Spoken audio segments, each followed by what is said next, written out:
Bienvenue au Palais des Congrès de Tours pour ces assises du journalisme avec une première table ronde. Enfin, il y a 2-3 tables rondes qui démarrent en parallèle. Nous, la thématique journalisme de sport vu du sud de la Méditerranée. On va discuter de toutes les thématiques qui peuvent être liées à cet intitulé. Est-ce qu'il y a une spécificité du journalisme de l'autre côté de la Méditerranée ? Je ne sais pas. Avant de présenter donc, les intervenants, moi je me présente Frédéric Suto, je suis journaliste à Radio France Internationale, je suis chef adjoint du service des sports d'RFI. RFI, je ne sais pas si vous connaissez, c'est la radio qui émet dans le monde entier, radio francophone, mais qui a aussi des programmes en anglais, en langue arabe. Donc je suis au service des sports, je suis passé aussi par d'autres services de la radio, mais mon fil rouge depuis une vingtaine d'années à RFI, c'est le service des sports avec pas mal de missions de l'autre côté de la Méditerranée, effectivement, en Afrique, vu que RFI est très écouté en Afrique, Afrique de l'Ouest notamment. Alors je pense que ce qu'on essaiera de discuter, de voir un petit peu, est-ce qu'on envisage le traitement de l'information sportive de la même façon quand on est en France ou à Rabat, à Alger ou à Dakar. Est-ce qu'on a les mêmes moyens, les mêmes supports, les mêmes attentes. On parlera également du sport féminin, avec Aziza, entre autres. Et n'hésitez pas à intervenir. Il y a un micro qui est là pour ça. L'idée, c'est que c'est une discussion informelle. Vous prenez la parole, on est là pour répondre, essayer d'avancer sur toutes ces problématiques. Donc on est 3 autour de la table. Mehdi, Dak, Oui. allez, une petite présentation et puis on entrera un peu plus dans les détails ensuite. Alors, bonjour. Salut Eric. Alors, Mehdi Daak, je suis journaliste, fondateur d'un site qui s'appelle dzfoot.com, qui est créé en 1999, qui parle de l'actualité du football algérien en général. C'est-à-dire qu'en fait, ça couvre toute l'actualité du football algérien, ça peut être le football en Algérie, et beaucoup aussi les footballeurs algériens, footballeurs ou footballeuses, parce que ça parle aussi de footballeuses, qui jouent à l'étranger un peu partout. Et le fil rouge, c'est surtout l'équipe nationale, les sélections. Et donc, je suis personnellement, j'ai une équipe de journalistes, mais personnellement, moi, je suis beaucoup l'équipe nationale depuis une vingtaine d'années. Donc c'est un site internet. C'est un site internet, exactement. C'est un média électronique, comme on dit aujourd'hui. Aziza, Naïtsiva, il y a plusieurs supports. France 24, Étage à Sport, qui est un site dédié au sport féminin. Bonjour. Alors, Aziza Naïtsiva, moi je suis journaliste, présentatrice et rédactrice en chef à France 24, la chaîne d'info internationale basée à Paris. Et à côté de ça, j'ai lancé un petit projet personnel qui est Taja Sport, un site dédié au sport au féminin, parce que je préfère toujours dire le sport au féminin, mais pas féminin, dans la région MENA. C'était en 2021. Je pense qu'on aura l'occasion d'en parler, mais voilà, à France 24, entre autres, sur l'antenne francophone et arabophone, puis depuis la rentrée uniquement sur l'antenne arabophone, où j'ai une émission long format d'entretien, où j'ai eu justement l'occasion de recevoir des sportifs et des sportives de la région sud et de la rive sud, et avec lesquels j'ai pu revenir et constater en fait un peu des problématiques récurrentes qui reviennent un peu partout dans tous les pays dont on va probablement parler aujourd'hui. Voilà. Alors, on aurait dû aussi accueillir une autre intervenante, Annie Andriana Ivonir, qui est une journaliste malgache, qui n'a pas obtenu de visa, malheureusement, mais qui aurait dû être là avec nous autour de la table. Youssef Chani, la radio, chaîne, télé, 2M, on est au Maroc là. Bonjour, Youssef Chani, je suis journaliste, animateur et commentateur sportif en langue arabe. À la Radio 2M, c'est la chaîne nationale, la deuxième chaîne nationale marocaine. J'ai fait beaucoup d'événements, je pense qu'on va en parler pour être plus clair d'être sur le terrain. Donc j'anime une émission en français quotidienne qui s'appelle La Bombonera. La Bombonera, c'est le côté chaud des supporters de Boca Juniors en français. Et le dimanche, une émission sportive un peu qu'on essaye de 2 heures. Elle est en arabe et on essaye de parler plus, parce qu'on parle beaucoup foot, mais on essaye de mettre en évidence d'autres disciplines sportives, à peu près le tennis, le basket, et donc avec des consultants. Et ça fait à peu près maintenant, depuis une vingtaine d'années que je suis dans le domaine sportif.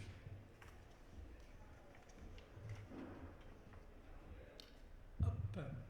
Alors, je ne sais pas si vous l'avez vu, mais en parallèle à ces assises, il y a une enquête qui est sortie. Il y avait un embargo jusqu'à hier soir. C'est l'étude Gavoy sur l'état des médias, le rapport de l'opinion, les attentes. Alors, c'est une étude auprès de la population française, mais j'y fais référence parce qu'il y a tout un volet consacré au traitement de l'information sportive en cette année olympique.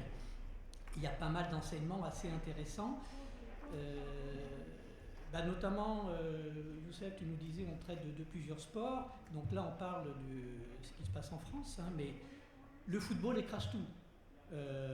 Pour 75% de ceux qui vont chercher de l'information sportive, c'est avant tout le foot. Et derrière, il y a un gros décrochage. Alors pour les Français, c'est le rugby qui arrive derrière. Et puis le cyclisme un peu plus loin, le tennis, la Formule 1. On peut peut-être commencer par ça. Est-ce que dans vos pays respectifs, des aides-foot, déjà, est-ce qu'on ne parle que du foot? Est-ce qu'il n'y a que ça qui intéresse les Algériens? Malheureusement, c'est plus chez nous, c'est plus 90 voire 95%. Malheureusement, alors qu'il y a d'autres sports qui sont vraiment importants, notamment le handball. L'Algérie était très connue pour le handball, même révolutionné un peu le handball dans les années 80, 70-80, notamment la défense à 3 qui est très connue. Malheureusement, c'est-à-dire en France, par exemple, ce qui permet à d'autres sports d'exister, c'est surtout le service public, notamment. C'est le service public. Et s'il n'y avait pas le service... C'est peut-être de moins en moins le cas. Oui. Plus, ce qu'on voyait sur les chaînes publiques il y a une vingtaine d'années, moins en moins. On ne voit plus. Il y a au moins une émission dominicale qui permet de parler d'autres sports. Chez nous aussi ça existe, sauf que l'importance du service public, peut-être les gens regardent beaucoup moins, et les chaînes de télé privées notamment, ou la presse privée, parlent quasi exclusivement de football. Alors nous, on essaye de mettre justement en lumière de temps en temps d'autres sports, d'autres sportifs d'athlétisme, de handball, ou plein d'autres sports, de faire profiter justement de la surface médiatique que l'on peut avoir pour mettre en lumière d'autres sports. Et même dans le football, on essaie aussi de mettre en lumière le football féminin, qui est aussi, comme les autres sports, moins mis en valeur. Youssef?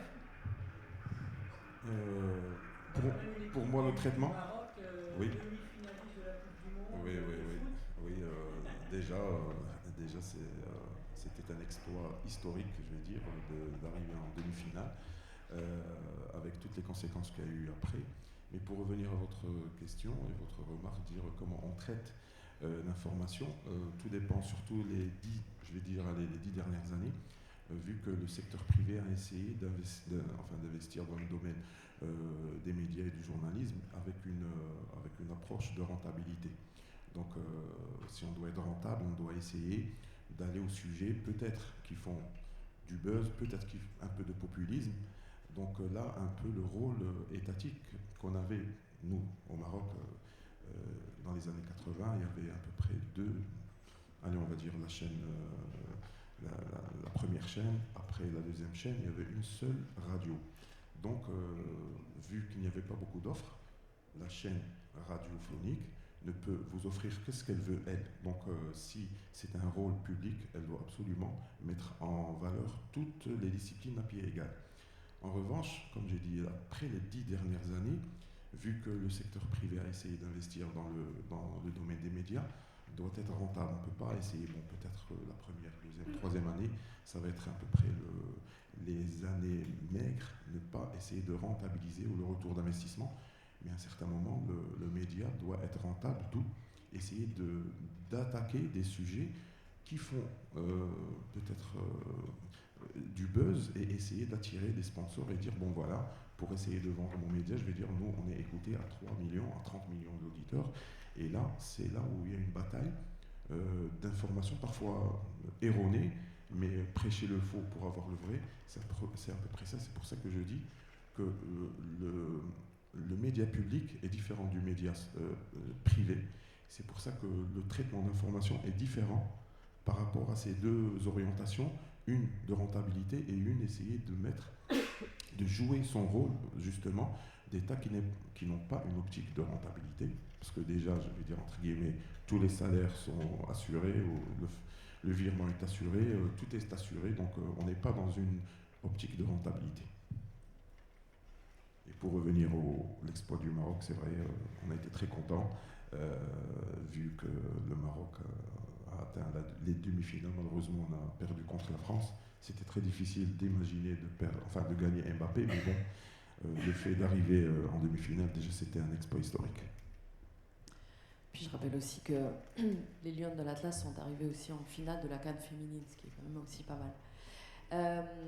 Moi, je pense qu'il y a aussi des raisons en fait sociales qui expliquent que le foot écrase tout aussi.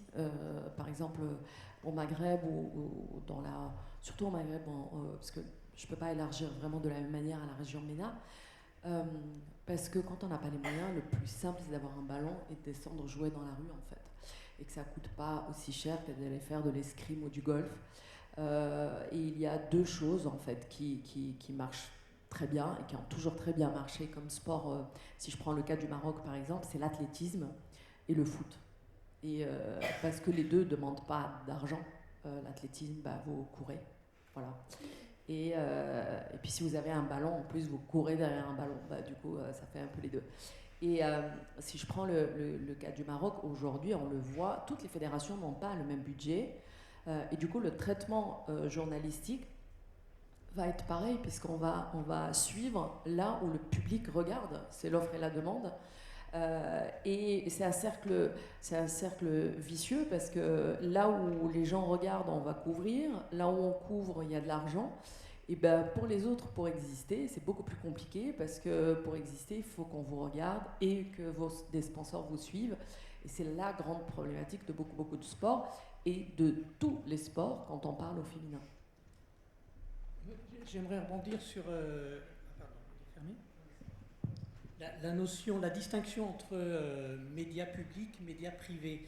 RFI, on est médias publics, comme France 24, et c'est vrai qu'on a en permanence en tête cette volonté de sortir du prisme tout football, un petit peu ce que vous nous expliquiez, Youssef. On essaie d'aller couvrir les CAN de basket, d'aller couvrir les CAN de hand, les championnats d'Afrique d'athlétisme, mais c'est compliqué de savoir si ça intéresse vraiment le public. Enfin, quand on dit souvent, c'est ce qu'attendent nos auditeurs. Mais qu'est-ce qu'on en sait finalement ? Il y a très peu d'études qui nous montrent quels sont les taux d'audience en Afrique subsaharienne, et on est un petit peu obligé, nous, de faire du volontarisme, en ayant cette palette assez large, mais on fait l'effort effectivement de ne pas s'enfermer dans le tout football. Je ne sais pas ce qu'il en est. Oui, pour rebondir sur ce que disait Aziza tout à l'heure, c'est vrai que c'est un cercle vicieux qui fait que plus on parle de quelque chose, plus on en parle, plus ça marche, plus il y a de l'argent là-dedans et plus on diffuse. Il y a quand même quelques indicateurs qui permettent quand même comme la présence dans les tribunes. Quand vous allez dans une salle de voir un match de basket ou de handball, il y a très peu de monde, mais c'est aussi parce que c'est moins médiatisé. Donc par contre, oui, pour revenir aux médias publics,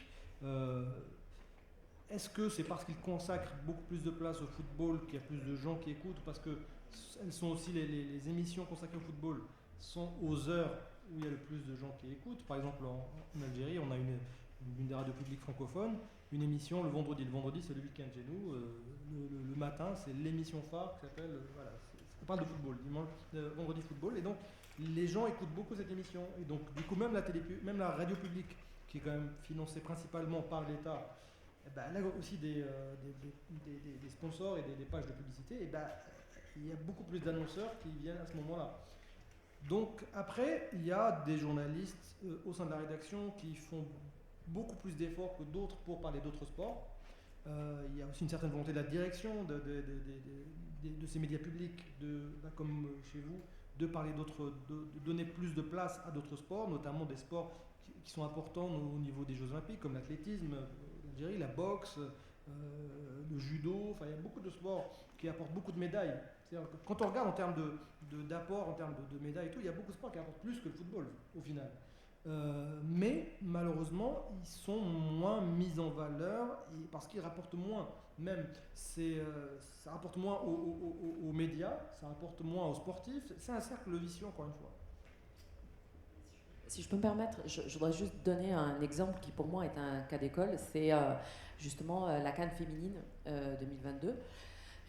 Parce que moi, quand j'avais lancé Taja, tout le monde m'avait dit « mais qui s'intéresse au sport au féminin ? Ça n'intéresse personne. » D'ailleurs, regarde, quand il y a un match de foot féminin, même de l'équipe nationale, il n'y a quasiment pas de monde dans les gradins. Alors, elles n'avaient pas de chance quand elles étaient en train de préparer. On était à la sortie de Corona et donc, du coup, les Lions de l'Atlas, c'est vrai que des fois, pour des raisons sanitaires, le stade, elle jouait à huis clos, si tu veux. Mais la CAN féminine a montré quelque chose qui rejoint finalement tous les sports par rapport à ce que tu disais, c'est que quand il y a eu la CAN féminine, en fait, tout le monde a commencé à en parler. Tous les médias ont commencé à s'intéresser à ce foot, à ces Lions, au foot au féminin, etc., etc. Eh bien, on a explosé les records dans le public. Il y avait 55 000 personnes qui sont venues au match des Lions de l'Atlas. C'est un truc incroyable. Mais c'est pas parce que on est en finale de Coupe du Monde, c'est parce que les médias en ont parlé, qu'ils ont créé. Aujourd'hui, en tant que médias, sur tous les sports, et encore plus quand il s'agit de sport au féminin, on a tous une responsabilité de se dire oui, d'accord, ça ne va pas m'apporter le même trafic sur mon site, ça ne va pas m'apporter la même audience à la télé, la même audience à la radio, mais il faut y aller quand même parce qu'il y a une barrière qu'il faut casser et il faut y aller pour d'autres sports comme pour le sport au féminin. Quand on regarde l'athlétisme, on s'intéresse beaucoup à l'athlétisme pendant les Jeux Olympiques, par exemple. Les gens suivent, quoi. C'est quand vous avez quelqu'un de votre pays qui court, tu me confirmeras, l'Algérie, c'est comme le Maroc, tout le monde regarde. Tout le monde connaît Skah, connaît Saïd Aouetta, connaît Nawal, bien évidemment, depuis 84. Mais voilà, moi, j'ai connu Salima Souakri, en Algérie, judokate, grande judokate, etc. Tout le monde la connaît aussi parce que quand elle jouait, en fait, on couvrait. Donc si on couvre, il y aura du monde, il y aura un public qui va suivre. Et si le public suit, il y aura des sponsors qui vont suivre. Et à ce moment-là, du coup, les médias errants. Mais il faut y aller, c'est comme quand on lance un business au départ. C'est pas gagnant tout de suite, mais il faut le lancer puis penser un petit peu à l'avenir et se dire que ça va un peu marcher. Aujourd'hui, oui, le foot est une religion un peu partout dans le monde, et encore plus dans les pays en voie de développement parce que, encore une fois, ça coûte pas cher et puis ça fait rêver les jeunes, ça fait rêver de devenir Mbappé ou Hakimi etc. parce qu'on a l'impression qu'on va tous gagner des millions, etc. Mais il y a besoin d'aller chercher d'autres sports, effectivement. Et encore une fois, je prêche pour ma paroisse, le sport au féminin. J'aimerais, si possible, rebondir juste sur le football féminin. En Algérie, pareil, le football féminin, ça fait 25 ans que ça existe. Les filles qui pratiquent le football en Algérie, elles ont beaucoup de mérite parce que, justement, c'est pas très considéré, notamment par les instances. Mais elles ont réussi à s'installer. Elles sont qualifiées à la CAN qui va avoir lieu au Maroc cet été. Ça fait 5 ou 6 CAN, même plus que le Maroc, parce que le Maroc, après 91, ils ont dû attendre de jouer la CAN chez elle. C'est surtout l'investissement public qu'il y a eu au Maroc qui a fait que ça a permis de relancer, alors qu'en Algérie, les filles, elles sont vraiment battues. Là, j'ai interviewé récemment celle qui était sélectionneuse de l'Algérie, qui depuis 25 ans elle a créé son club, et elle a été à la fédération, elle s'est beaucoup battue pour ça. Et elle est partie cet été en Arabie Saoudite. Elle a pris en main un club de 2e division en Arabie Saoudite. Et elle a réussi à le faire monter en première division professionnelle. Ils ont créé une première division professionnelle en Arabie Saoudite depuis 3 ans. Et elle a pris avec elle 5 joueuses d'Algérie. Et elle m'explique qu'en fait, elle a vu qu'en un an, elle est arrivée dans une ville où le football féminin n'existait pas. Elle m'a dit, avec les résultats, on nous a donné tout ce qu'il fallait, tous les moyens. Et elle m'a dit, moi, je me bats depuis 25 ans pour avoir un minimum pour travailler. Et là, en même pas un an, j'ai tout. Et j'arrive à arriver en première division professionnelle en Arabie Saoudite avec les moyens, avec les salaires et tout. Donc, encore une fois, c'est aussi les investissements publics. C'est la volonté des pays ou des instances qui permettent de mettre en avant, on va dire, le sport féminin ou peut-être même d'autres sports qui sont moins en vue. Oui, moi, avant de vous donner la parole, sur le sport féminin, effectivement, moi je sais qu'à RFI, il y a un gros effort qui est fait, c'est une volonté de la direction de mettre en avant le sport féminin quasiment à égal avec le sport masculin. On était à la Coupe du Monde de foot en Australie, on a envoyé des reporters là-bas, les cannes de foot bien évidemment. On a commenté, moi je me suis retrouvé à commenter une finale de Ligue des championnes, avec les Lyonnaises contre Barcelone, 3 heures d'intégrale. Et effectivement, on a des retours qui sont très, très positifs via les réseaux sociaux. Alors on a surfé aussi sur la Coupe du Monde de foot en France. Il y a eu 2019, là où il y avait eu un engouement assez incroyable, les stades qui étaient pleins. C'est un petit peu retombé, on voit bien que le championnat de France, il a du mal à accrocher, les stades sont un peu vides, mais on sent que les choses bougent quand même et qu'il y a un public derrière qui est intéressé par ce sport féminin. On revient, je vais revenir sur l'idée de comparer les médias secteur privé avec les médias publics. Vous parlez du foot féminin, peut-être parfois. Quand je dis quand on investit, on essaie toujours d'attendre le retour d'investissement, parce que même si on se donne 2-3 ans pour essayer de rentrer dans le modèle économique et essayer de commencer de gagner de l'argent, c'est vrai, on ne peut pas aller attendre éternellement, mais parfois, dans le traitement d'information, peut-être que quand on est obligé d'y aller, parce que vous parlez du foot féminin, peut-être que la FIFA a son rôle je vais dire de marteau et d'imposer au pays, comme elle a imposé au pays ça fait à peu près 13 ans, 14 ans, elle n'a pas imposé au pays, mais elle a donné 2 choix au pays. Soit vous restez amateur, soit vous allez dans le professionnalisme. Il y a des pays, c'est vrai, ils ont des moyens, ils sont passés dans le domaine professionnel. Il y a des pays qui, c'est vrai, ils veulent passer, et ils ont voulu passer au domaine professionnel, mais ça a coûté beaucoup d'argent, il y a beaucoup de dommages collatéraux. Et quand la FIFA impose une politique de sport féminin, c'est parce que, c'est vrai, la FIFA continue toujours à chercher de l'argent. C'est pour ça que maintenant, elle met en valeur le foot féminin. Et pour le mettre en valeur, elle doit absolument le commencer de la base. Et c'est parce qu'elle impose aux fédérations d'encourager le foot féminin. C'est pour ça qu'un peu partout dans le monde, maintenant, on essaie de s'occuper de foot féminin. Bon, les moyens diffèrent d'un pays à l'autre. C'est pour ça que parfois, déjà, les médias doivent aussi suivre l'action et voir que peut faire le foot féminin. D'ailleurs, comme l'a dit si bien Aziza, c'est que c'est vrai, ça a donné beaucoup de résultats. Chez nous au Maroc, c'est vrai, parce que certes, ça a commencé à bouger à peu près 5-6 ans, mais j'ai l'impression qu'on a gagné beaucoup de temps. On a accéléré parce qu'on a eu, même, on parle de l'équipe nationale marocaine, mais il faut parler aussi des équipes nationales comme l'AS FAR de Rabat, qui constituent à peu près 80% de la sélection et qui gagnent les compétitions africaines. Et pour aller à un autre exemple, c'est que pour tout ce qui est médiatisé, par exemple au Maroc, l'équipe de handball s'est qualifiée plus de fois à un mondial, à une Coupe du Monde, que le foot. Mais malheureusement, on ne met pas l'accent sur cette discipline. Je vais dire, il y a les Jeux Olympiques qui approchent. je donne toujours l'exemple de mon pays, c'est que nous, on a des athlètes qui gagnent des médailles d'or plus que dans le paralympique, plus que les gens, je vais dire entre guillemets, normaux. Mais malgré tout, il n'y a pas je vais dire, un suivi médiatique. Là, c'est un peu problématique. C'est pour ça que, malheureusement, on est dans un monde capitaliste, que le veuille ou non, qui est un peu violent. Et c'est pour ça qu'on ne peut suivre que ce qui est rentable. Ça, c'est à mon avis.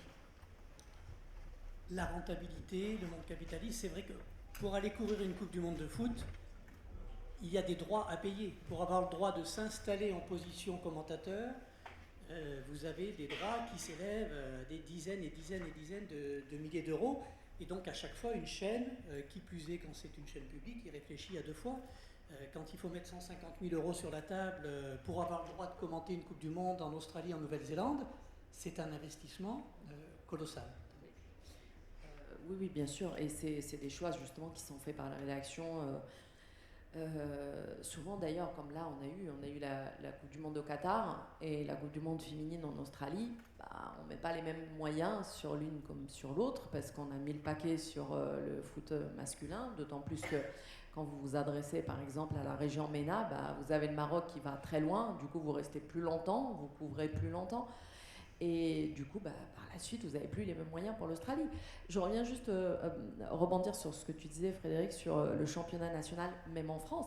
C'est pour ça que je dis, en fait, il y a une justice, finalement, dans l'injustice concernant le sport au féminin. C'est que dans le monde entier, en fait, c'est à peu près les mêmes problématiques. C'est juste qu'il y a un peu plus d'argent dans certains endroits, pas d'autres. Mais il y a la même lutte contre les mentalités, la même lutte contre les stéréotypes qu'un peu partout. En fait, quand tu regardes le championnat national, tu verras, si tu calcules les heures d'antenne qui sont réservées à la couverture, aux commentaires, etc., ne sont pas exactement les mêmes. Et même, je vais plus loin, quand vous avez des matchs, etc., on ne met pas les mêmes moyens techniques pour couvrir. Ce qui fait qu'en fait, ça devient moins intéressant d'aller regarder un match masculin, même à la télé, où vous allez voir, c'est super bien filmé, c'est super bien couvert, etc., que quand vous regardez le championnat féminin, ou les matchs féminins plus largement, c'est pas pareil, quoi. Donc c'est un peu plus compliqué pour un téléspectateur de regarder 90 minutes, voire plus, que quand il regarde le masculin. Donc tout ça, ça rentre dans le fait que ça défavorise le sport au féminin, par exemple, par rapport au masculin. Je rejoins ce que tu disais tout à l'heure, c'est qu'il y a aussi une belle initiative qui a été à la reprise de la Champions League féminine, où il y a eu à peine 7 équipes africaines à la première édition.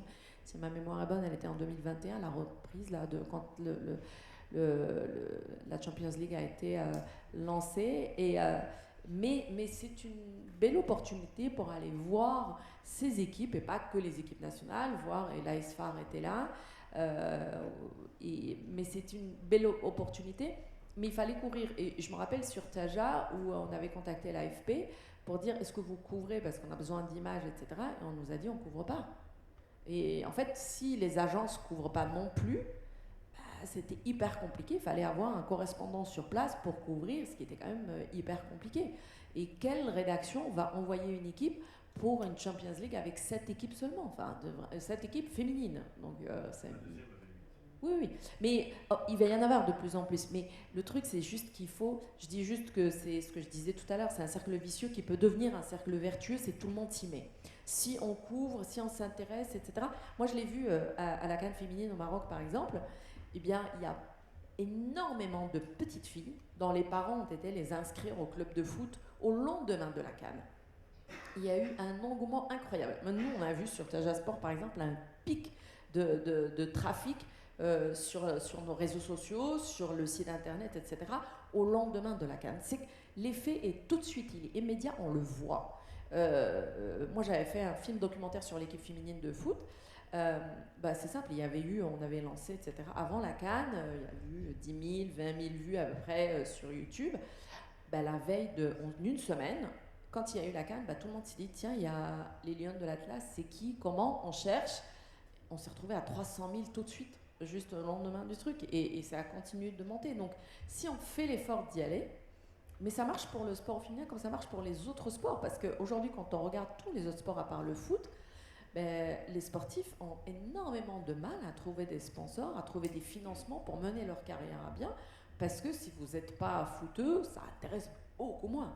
Et si vous faites de l'escalade et vous voulez faire l'Everest, c'est génial, mais on s'intéresse un peu moins. Mais alors si vous êtes une femme, c'est même pas en rêve, quoi. Moi je termine là-dessus, une Bouchra Baïbanou, une Marocaine qui avait fait l'Everest, quand elle a été chercher des sponsors, ils lui ont dit tu vas pas y aller jusqu'au bout quand même, c'est sûr que tu vas pas arriver jusqu'au bout. Bon, bien sûr qu'elle a fait des 7 sommets du monde, mais voilà, il y a encore tout ça qui fait qu'on ne s'intéresse pas. Mais les médias, vraiment, moi j'insiste là-dessus, c'est que nous, on a un rôle hyper important. C'est trop facile de mettre ça sur le dos du public et de dire le public ne s'intéresse pas, parce que le public peut s'intéresser si nous, on vient lui servir une information de qualité, etc., à sa portée. Oui. Vous voulez un micro ou allez-y, on devrait vous entendre. Hein? Ah, enregistré. Mais c'est vrai que quand elle dit, Aziza, qu'on a un rôle primordial, oui, c'est qu'est-ce qu'on veut raconter? C'est le narratif. Et on entraîne les téléspectateurs, les auditeurs dans cette histoire du sport féminin ou autre qu'on veut leur raconter. Je voulais réagir par rapport à ça sur la couverture des sports en général. Et notamment, moi c'est plus pour l'Algérie parce que je suis algérienne, donc j'ai ça. Mais en fait, le public, j'ai l'impression que dernièrement, avec les réseaux sociaux, il s'intéresse à d'autres sports. Par exemple, la boxe, la gymnastique artistique. Dès qu'il y a une sportive, par exemple Cyrine Biri, elle cartonne sur TikTok, sur Instagram. Et je me demande, est-ce que les médias, notamment privés, parce que le public c'est autre chose en Algérie, se posent la question de il faudrait qu'on s'intéresse à ça?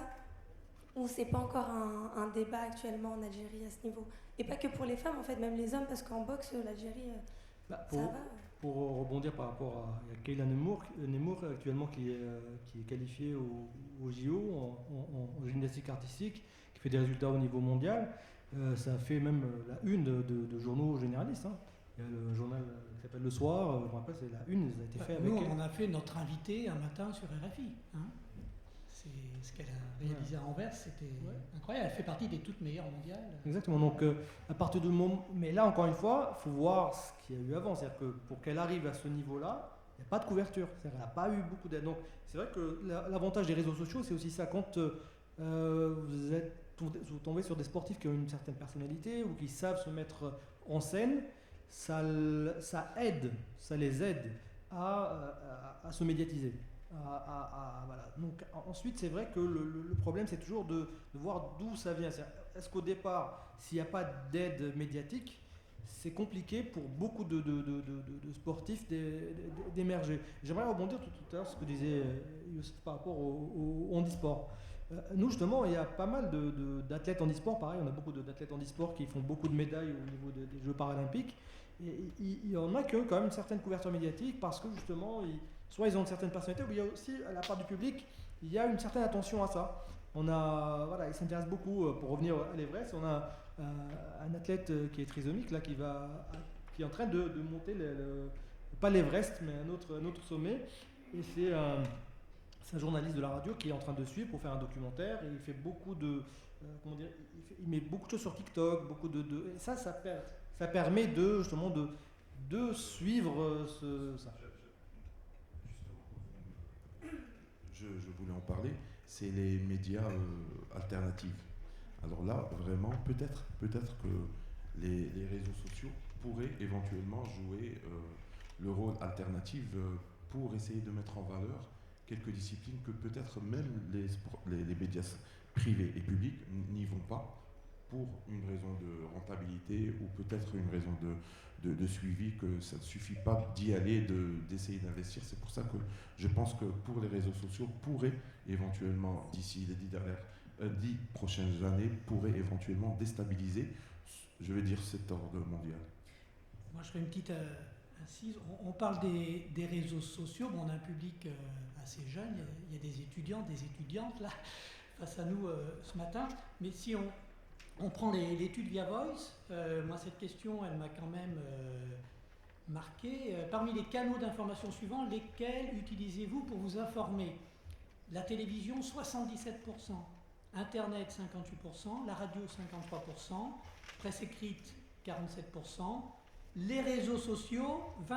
C'est quel âge Là, c'est tout, âges pour ça. confondus, c'est l'enquête au sens large. Mais pour dire qu'il y a peut-être une frange de la population, la jeunesse, qui passe énormément de temps sur les réseaux sociaux, mais au global, pour aller chercher l'information sportive, la télé, la radio, la presse écrite, ça reste encore visiblement devant les réseaux sociaux. Alors, je ne suis pas tout à fait d'accord parce que nous, on avait eu d'autres études sur les sources d'information et quand on regarde la tranche d'âge 15-35 ans, c'est pas du tout la télé. C'est plus du tout la télé. Et je pense que nous, on est presque déjà trop vieux. Quand on parle de médias alternatifs, d'ailleurs, pour les jeunes, c'est pas un média alternatif, c'est un média. Et aujourd'hui, les médias dits traditionnels, télé, radio, presse écrite, on commence à comprendre ça pour créer une offre spécifique pour le numérique.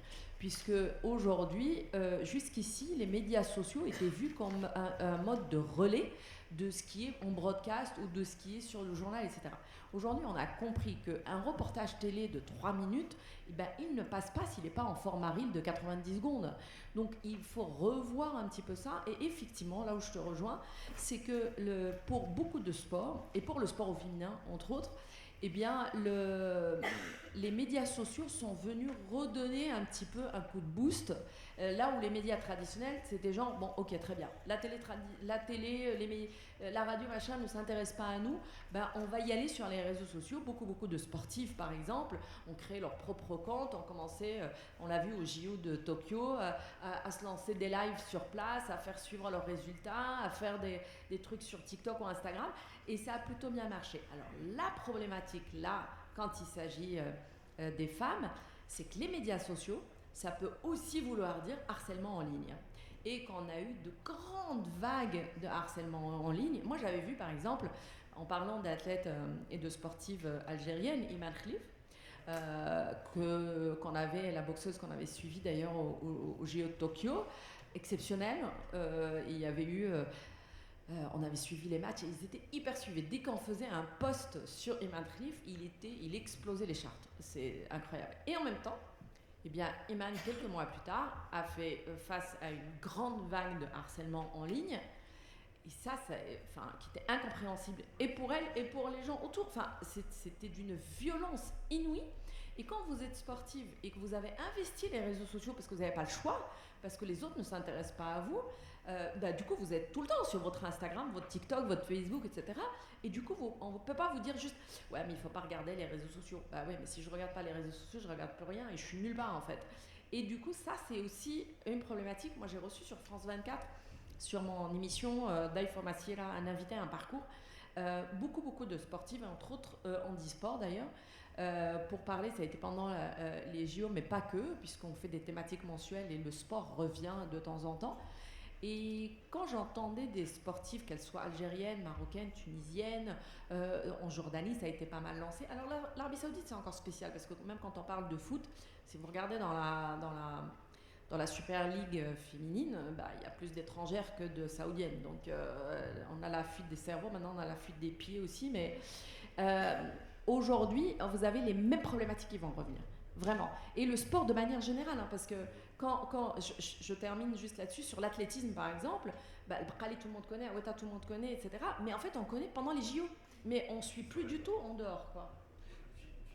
Ouais. Une petite remarque, rien entre parenthèses, parce que j'ai attiré les médias alternatifs, mais qui sont les médias, parce que pour les jeunes de maintenant, c'est les médias, ce ne sont pas des médias alternatifs, mais le revers de la médaille et le côté obscur de ces réseaux sociaux, c'est que aussi on peut véhiculer la rumeur et la mauvaise information. C'est pour cela qu'il faut prendre ça avec des pincettes. Certes, si c'est l'origine d'un athlète qui veut se mettre en valeur, c'est bien, mais toujours est-il qu'il faut prendre aussi l'information qui émane des réseaux sociaux pour essayer d'être sûr que c'est une bonne information, que ce n'est pas entre guillemets des fake news pour qui pourrait créer beaucoup de problèmes par la suite.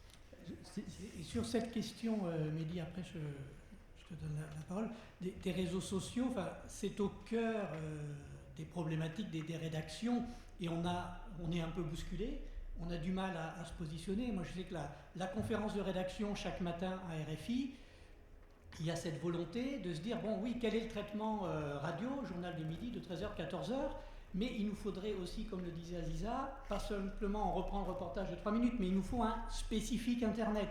Il nous faut un explainer sur 1 minute 30. Chaque matin, on essaie de réfléchir aux différents formats vidéo.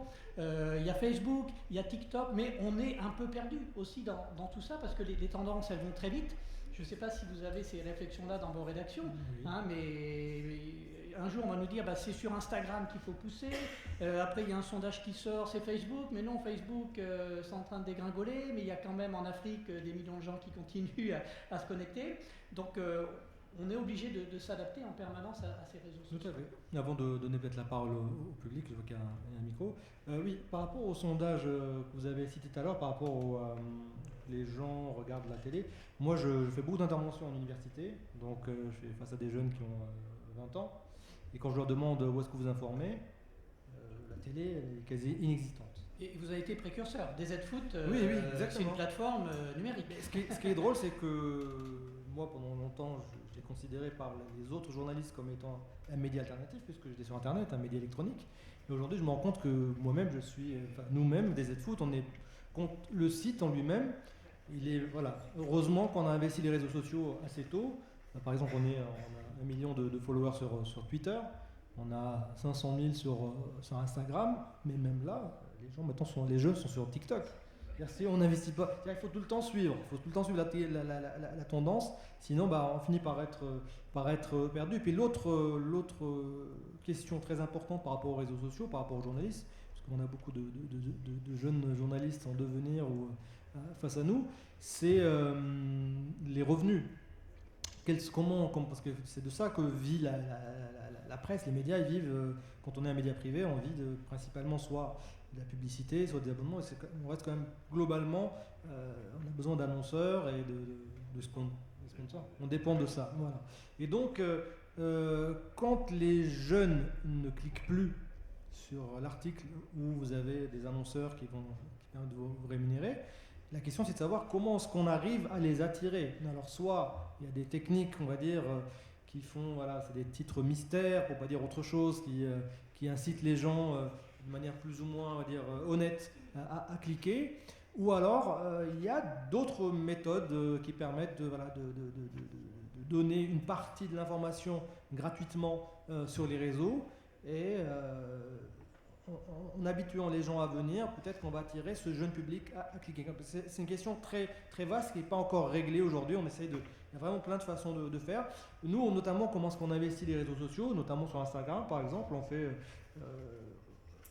chaque semaine un récap de l'actualité avec des images bien léchées, avec un titre, 2-3 phrases, et en espérant que les gens, ça les intéresse et qu'ils cliquent pour lire plus, voir autre chose. On fait aussi des formats vidéo, des teasers, tout ça, ça permet justement, par exemple, quand on fait une interview qui fait un quart d'heure ou 20 minutes, on fait un teaser d'1 minute avec les phrases les plus intéressantes et en espérant que les gens viennent ensuite voir le reste de l'information. Donc voilà, il faut savoir maintenant s'adapter à chaque fois de plus en plus à son public.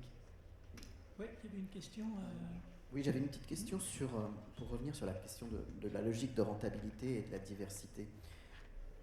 Est-ce qu'on ne peut pas considérer que les sports, la diversité des sports, à savoir d'autres sports que le foot, le sport féminin, on parlait tout à l'heure du sport, ça peut être aussi une création d'un nouveau marché, entre guillemets, c'est-à-dire d'élargir un marché.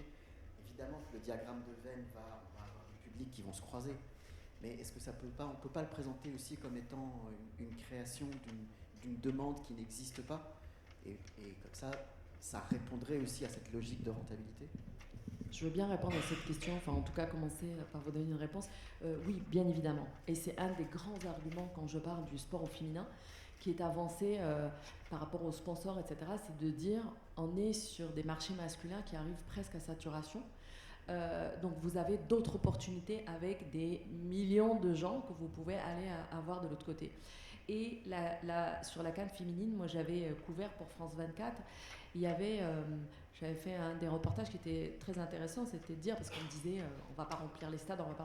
Et en fait le truc, c'est qu'on pense d'une manière un peu vieillotte presque, parce qu'on pense au même public masculin qui devrait aller remplir les... Et en fait la réalité c'est qu'il y a un nouveau public qui aujourd'hui va suivre. Moi j'ai vu un public, et on avait fait un reportage sur France 24 là-dessus, un public plus familial.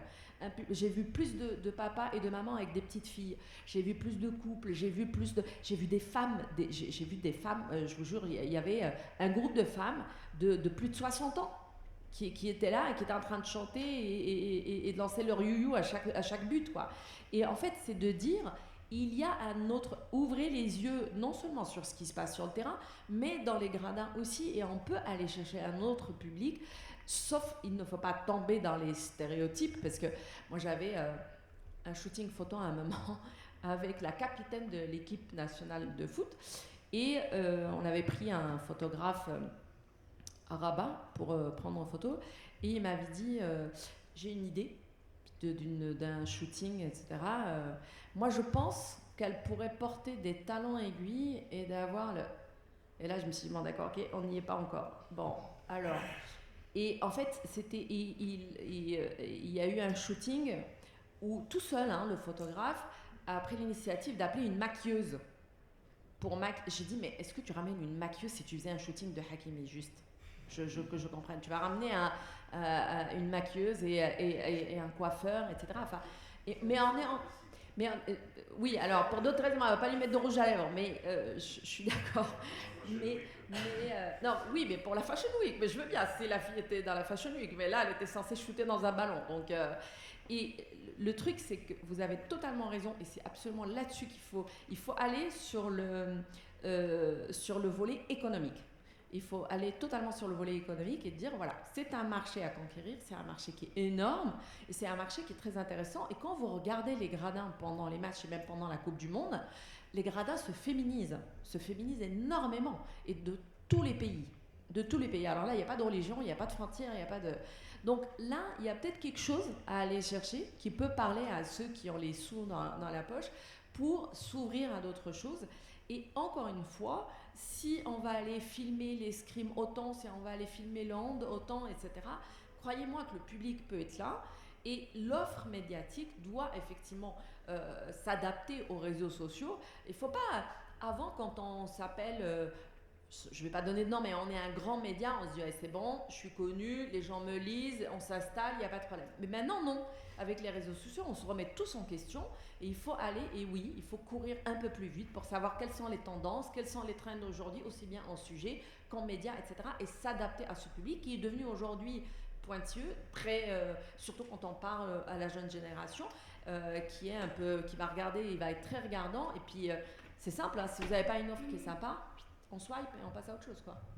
Enfin, pour essayer de répondre, d'apporter quelques éléments à votre question, mais il y a un sacrifice quelque part à faire, mais qui va subir le coup.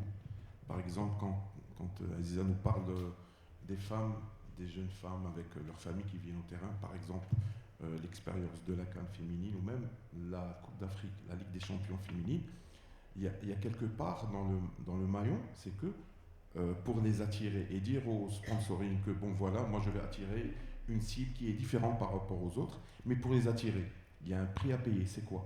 C'est l'effet que le terrain est gratuit.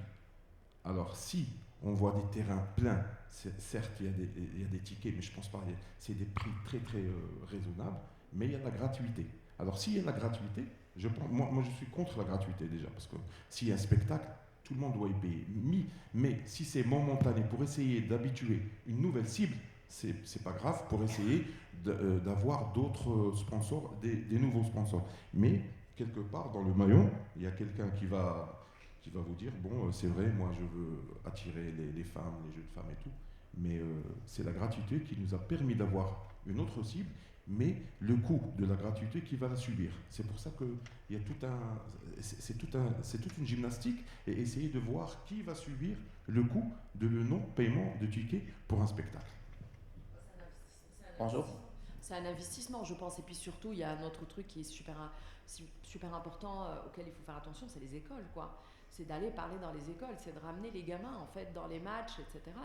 C'est là qu'on peut commencer à éduquer à l'égalité de chance, etc. Et c'est là qu'il faut aller taper. Parce qu'aujourd'hui, moi je le vois dans des villages ou des petites villes, quand on n'a pas les moyens dans une école, on a un terrain de foot. Parce que c'est simple, on dessine un truc et on met 2 cages et c'est... Sauf que si on ne lutte pas contre les stéréotypes, ce terrain de foot sera investi par les garçons. Et du coup, c'est que dès le départ, dès le primaire, dès le jeune âge, bah, les petites filles, elles ont compris que leur place était sur le banc de touche à regarder des mecs jouer. Et donc, forcément, on grandit avec ça. Moi, je suis spectatrice d'un monde qui est en train d'être créé par des garçons. Alors que si on vient, aujourd'hui, il y a les parcours sport-études, il y a le fait qu'on va aller pousser un peu plus, on fait un peu plus le foot en l'occurrence, parce que encore une fois, c'est le plus simple, même pour une école, etc., de dire non, mais en fait, le sport n'a pas de genre. Le sport n'a pas de genre, comme beaucoup de choses d'ailleurs. Mais on peut y aller, et c'est en voyant dans les médias que des petites filles, moi quand je reçois par exemple dans mes émissions à France 24 des sportives, mais pas que, moi dans mon émission je me suis imposé la parité. Donc chaque mois j'ai 2 femmes, 2 hommes, peu importe comment je me débrouille sur la thématique, ça peut être les sciences, ça peut être les affaires, ça peut être le sport, etc. Parce que c'est important qu'une petite fille qui regarde puisse autant voir une femme qu'un homme dans un poste, et pas se dire tiens, a priori ce métier là c'est que pour les hommes, moi c'est pas pour moi. Et donc c'est là aussi où la parité c'est important, mais vraiment les écoles et investir les écoles, ça c'est primordial pour moi. Et sur cette question de la parité, nous on sent que, il y a un côté, vous parliez tout à l'heure de créer l'espace, de créer l'offre. Là je vois, il y avait les Jeux africains à Accra, je ne sais pas si ça vous dit quelque chose, qui viennent de se terminer, 15 jours de compétition. Quand on faisait nos commandes, on avait 2 correspondants là-bas. Quand on faisait nos commandes chaque matin, oui, il y avait cette volonté de se dire tu vas aller au judo et au taekwondo, mais j'aimerais avoir un athlète masculin et un athlète féminin. Et ça, c'est une réflexion qu'on n'avait peut-être pas il y a encore quelques années. Cet été, il y a les Jeux Olympiques à Paris. Bon, RFI, France 24, il va y avoir plein de programmes spéciaux. On est en ordre de marche. Mais là, nous, on aura 2 consultants en permanence sur la quinzaine des Jeux qui seront 2 consultantes. On a fait ce choix fort. On aura Françoise Bango, triple sauteuse, double championne olympique du triple saut 2008-2012. Et on aura Sarah Daninde, qui est une ancienne escrimeuse française. On n'a pas pris un homme, une femme, on a même pris 2 femmes. On est allé encore plus loin, mais dans cette volonté de faire bouger un petit peu le curseur. Oui ? Bonjour, je suis Omar Charabi, journaliste marocain. Tout d'abord, merci Seifi pour l'invitation. J'ai pas une question, mais je veux juste évoquer avec vous une anecdote. Et ça implique aussi les jeunes journalistes, les étudiants. J'étais aussi un étudiant en journalisme en 2015. J'avais avec moi un athlète, un boxeur marocain qui s'appelle Mohamed Rabi'i, que personne ne connaissait avant en 2015. Et dans un passage radio avec moi, j'étais encore étudiant.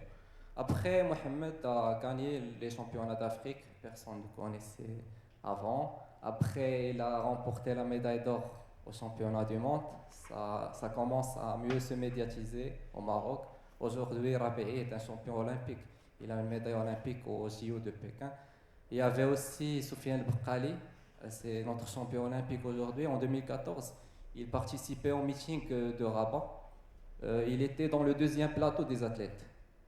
Et les médias se concentraient juste sur les grands noms des athlètes internationaux et il était à peu près mis à l'écart, Soufiane. Aujourd'hui, Soufiane est la star du sport national. Vous voyez comment un peu, moi, en tant que journaliste aujourd'hui avec 8 ans d'expérience, ça donne envie de voir ces profils-là avec lesquels on a débuté notre carrière. Ça donne envie aussi aux jeunes journalistes et c'est notre rôle tous de dénicher ces talents et commencer avec eux leur carrière. Ça donne un plus dans votre CV de journaliste aujourd'hui, d'avoir un athlète olympique, un champion olympique que vous avez vécu ses débuts. Moi, malheureusement, je suis parmi cette minorité de journalistes qui sont spécialisés dans d'autres sports. À titre d'exemple, j'étais à la couverture de la CAN de volleyball avec la sélection féminine marocaine. Au Maroc, on n'a pas une capette au volley. C'est moins médiatisé le volleyball au Maroc. Aujourd'hui, ça fait bizarre de couvrir un événement pareil.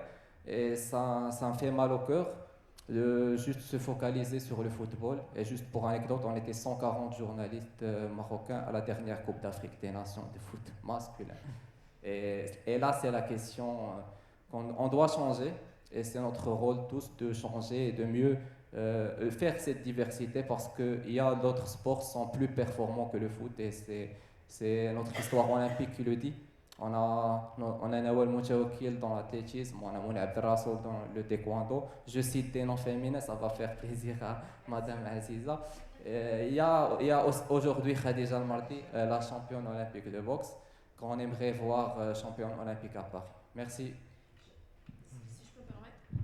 Juste un mot sur le handisport, puisque moi j'avais reçu justement à France 24 plusieurs sportifs et sportives d'ailleurs handisport. Et en fait, on s'était rendu compte là aussi qu'il y a un énorme biais qui doit être dénoncé et combattu, parce que moi j'ai reçu, après les JO de Tokyo, j'ai reçu que des médaillés. Et en fait, quand je leur parlais, ce qu'ils me disaient, c'est nous, personne ne parle de nous, jusqu'à ce qu'on gagne une médaille éventuellement. Là, on a droit à un filet dans une agence ou à des articles. Et puis après, on retombe dans l'oubli parce que plus personne ne parle de nous. Alors que, nous on avait fait la comparaison, le nombre de médailles de tous les pays de la région MENA aux Paralympiques était mais beaucoup plus que ce que les Olympiques ont ramené. Et pourtant, la couverture, tout le monde est capable de vous donner des noms de champions olympiques, mais pas les Paralympiques. Moi, j'ai vu au Maroc, on a connu Hayat Gra, qui vient d'une grande famille de championnes paralympiques. Ben, en fait, les gens ne la connaissaient pas au Maroc, quoi. Yousra Karim, personne ne la connaissait, alors que c'est des multimédaillés olympiques. Enfin, c'est quand même incroyable. On a l'impression que paralympique, ça devient, c'est en gros sur la marge, et c'est beaucoup moins important, alors que c'est le même drapeau qui est hissé à la fin quand vous gagnez, c'est le même hymne et c'est les mêmes médailles. Mais on a encore un gros souci avec le handicap et du coup, on le voit malheureusement même dans regardez les Jeux Olympiques là et les Jeux Paralympiques bien plus tard. Du coup, tout le monde a le temps de rentrer chez soi et plus personne ne sera là pour couvrir, quoi. J'aimerais rebondir sur la question soulevée par rapport au fait de découvrir un talent ou de, on va dire, être au début de l'éclosion d'un sportif. Moi, je vais parler de football notamment, justement. Je vais pas parler d'autres sports parce que c'est ma spécialité. C'est un débat intéressant. Moi, il m'est arrivé à une époque, vers 2007-2008, je suivais l'équipe d'Algérie depuis très longtemps, l'équipe de football, l'équipe la plus connue. À l'époque, elle était dans le creux de la vague.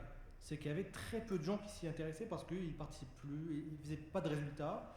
Et je me rappelle, il y avait des regroupements où j'étais quasiment tout seul journaliste à suivre. Il n'y avait ni télé, ni les autres ne s'intéressaient pas. Ils s'intéressaient plus au football de club, au club de foot, parce qu'il y a les supporters, qu'à l'équipe nationale.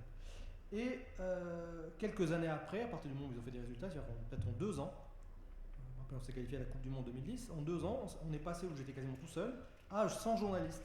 100 journalistes qui suivent ces mêmes joueurs qui, 3 ans avant, personne n'était sous-médiatisé.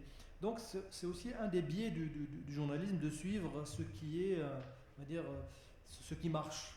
Donc oui, moi il y a des sportifs à l'époque que je suivais, qui sont devenus des sportifs très connus en Algérie, comme des footballeurs très importants, capitaines de l'équipe nationale et tout, comme Majid Bouguera, moi je me rappelle quand il est arrivé en 2004 en sélection, il jouait à Guignon, il était étudiant, personne, même il est arrivé, même il n'y a tellement pas de moyens, c'est moi qui l'ai accompagné en voiture jusqu'au stage, parce qu'il n'y avait personne qui était venu le chercher. C'est-à-dire, on arrive de ça à 3 ans après, vous êtes la vedette, parce qu'il y a tout le monde qui vous suit. Donc oui, quand on est journaliste sportif, on a une espèce de sacerdoce, de suivre quelle que soit la situation. C'est-à-dire, si on a choisi de suivre un sport en particulier, ou un sportif en particulier, on le suit quand il est au creux de la vague, en bas, au début, et aussi à la fin. Ça permet justement de créer une relation particulière, de suivre quelqu'un depuis le début, mais faut aussi faire attention de ne pas tomber dans le piège de devenir un peu fan. C'est-à-dire, d'être trop proche aussi du sportif. Il faut essayer de garder un peu de distance par rapport à eux. Oui, ça c'est une règle de base. Hein. Oui, tout à On fait. aime le sport, on a aimé ça gamin, on est supporter, on est fan, mais c'est pas parce qu'on est face à Kylian Mbappé qu'on n'est pas là pour prendre la photo ou faire signer l'autographe. On est là pour faire son travail et servir de relais. Dans cette idée de découvrir des talents et de les accompagner, chez KRFI, nous on a des histoires comme ça avec Hugues Fabrice Zango par exemple, le sauteur, triple sauteur burkinabé, qu'on a vu venir depuis pas mal d'années. Maintenant il est champion du monde et on n'est plus tout seul à vouloir le faire venir en plateau et ça devient un peu plus difficile. Mais le fait d'avoir noué ces liens depuis très très longtemps, on peut discuter, on a son numéro, on échange, il vient en studio et les auditeurs ont en mémoire qu'on était là au début de l'histoire. Donc c'est un feuilleton qu'on leur raconte depuis une dizaine d'années maintenant. Allez, une question? Ouais.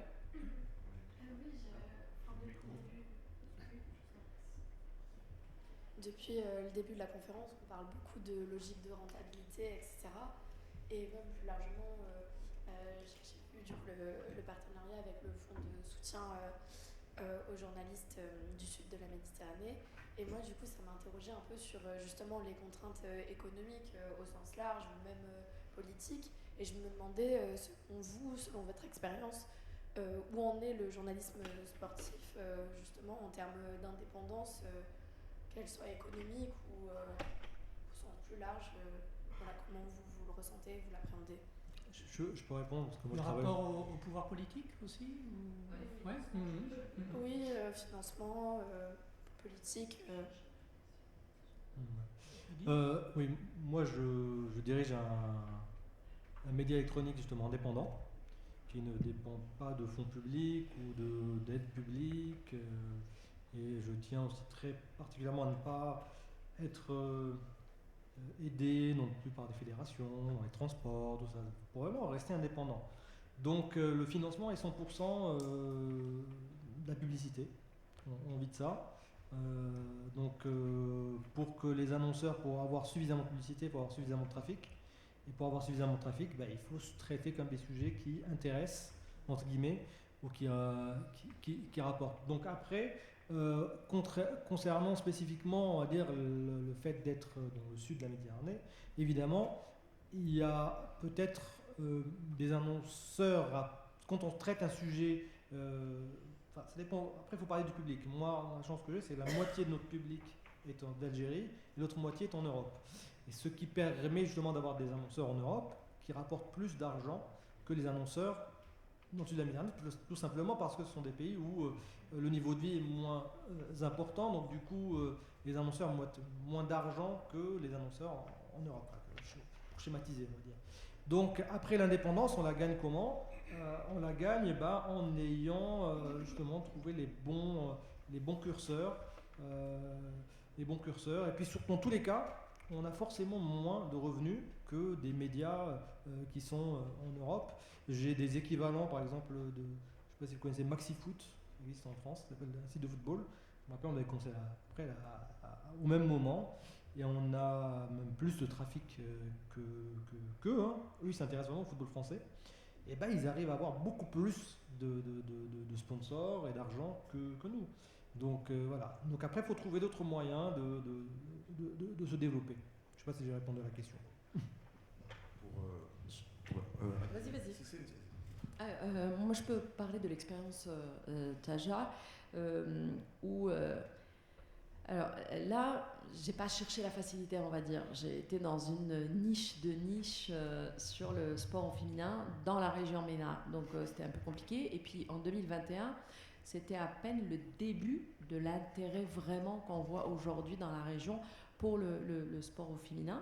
La difficulté, c'était aussi que moi, je lançais un média que je voulais juste lancer, puisque moi j'ai un travail, donc du coup, je ne pouvais pas travailler dedans. Il y a des équipes qui travaillaient dedans. Du coup, on fait appel ce qu'on appelle dans les startups le Love Money, donc c'est mon argent, celui de ma famille, etc., avec lequel on a commencé pour avoir cette indépendance-là, parce que sinon, il fallait aller au sud de la Méditerranée et chercher des sponsors. On a pu avoir, par exemple, des sponsors qui ont suivi, mais très peu. Et l'essentiel venait de moi, en fait. Parce que sinon, c'était compliqué. Parce que déjà, étant un média, et moi j'ai tenu à ça, c'est un média qui est créé en France, même s'il couvre la région MENA. Donc déjà, toutes les aides, etc., même si j'avais voulu en avoir, c'était pas possible. Parce que les aides sont données aux médias sur place, et pas à un média en France. Et en France, on n'allait pas me donner une aide en France pour un média qui parle de l'autre rive de la Méditerranée. Donc c'était un peu compliqué. Mais on a eu des moments où il y a eu beaucoup de trafic, etc. Et on pensait que la publicité pouvait suivre, etc. En fait, la complexité et un peu ma déception, et ça c'est le seul truc auquel je ne m'attendais pas forcément, c'est que dans le trafic que j'avais, c'était une majorité presque, 55%, c'était des hommes. Et les femmes ne s'intéressaient pas au sport, au féminin. Donc ça, c'est aussi une réalité de terrain qui est assez intéressante à relever, parce que moi, je pensais que c'était un truc un peu... on est en train de se battre, c'est du militantisme, on va y aller, etc. Mais tout en étant sur vraiment quelque chose de sportif, etc., ça n'intéressait pas forcément. Et puis, dans les 55% d'hommes, c'est pas forcément toujours pour les bonnes raisons qui vous suivent et qui regardent. Donc, c'est très compliqué d'aller chercher du sponsoring dans ce cadre-là, mais c'est possible. Il faut atteindre un trafic, ça me dit toi tu sais plus que moi, il faut atteindre un trafic assez haut, des views qui sont plus importants sur les réseaux sociaux, etc. Et c'est un peu ce qui devient vous pouvez vite choisir la facilité, parce que du coup vous allez chercher le clic et vous allez aller sur des trucs avec des titres un peu plus provocateurs, un peu plus machin. On va aller plus parler de la sportive qui a fait du buzz parce qu'elle a eu un problème avec son mari, plus que finalement celle qui a fait des exploits. Et nous, on avait fait le choix éditorial de ne pas faire du tout ça et de garder pas forcément des millions de trafic, mais le trafic était plutôt steady jusqu'à la fin, ce qu'on a mis en stand-by faute de financement justement. Mais de faire ce choix éditorial, de rester vraiment sur quelque chose de professionnel. Mais quand vous êtes professionnel, en gros, il faut partir sur 4-5 ans où on se bat avec les moyens du bord avant que vous ayez des sponsors qui vous suivent. Pour essayer d'ajouter quelques éléments de réponse, sachant que le nerf de la guerre, c'est l'argent.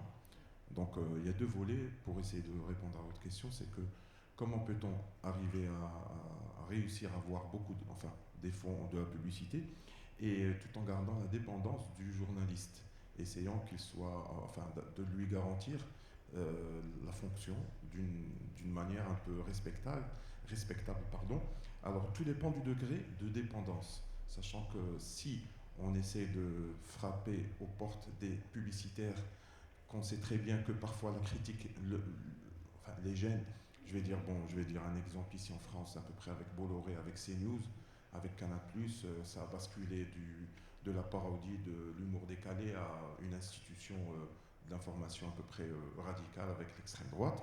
Alors, est-ce que peut-on garantir la dépendance, mais peut-on vivre avec la publicité qui vous conditionne le comportement au quotidien? Donc, pour moi, c'est le degré de concession. Mais est-ce que tout diffère par rapport à est-ce que vous traitez l'information, dire bon, monsieur X a tué madame Y, ça c'est une information, mais faire de la critique et essayer de critiquer et de donner un peu de l'interprétation par rapport à l'information, c'est ce qui gêne un peu les donneurs de fonds et de la publicité, dire bon voilà, moi je ne vais plus vous suivre par exemple l'année prochaine. Pourquoi? Parce que maintenant, parce qu'on connaît beaucoup de journalistes qui ont quitté par exemple CNews et Canal+, par rapport à leur position, je vais dire politique, même si ce n'était que de l'humour.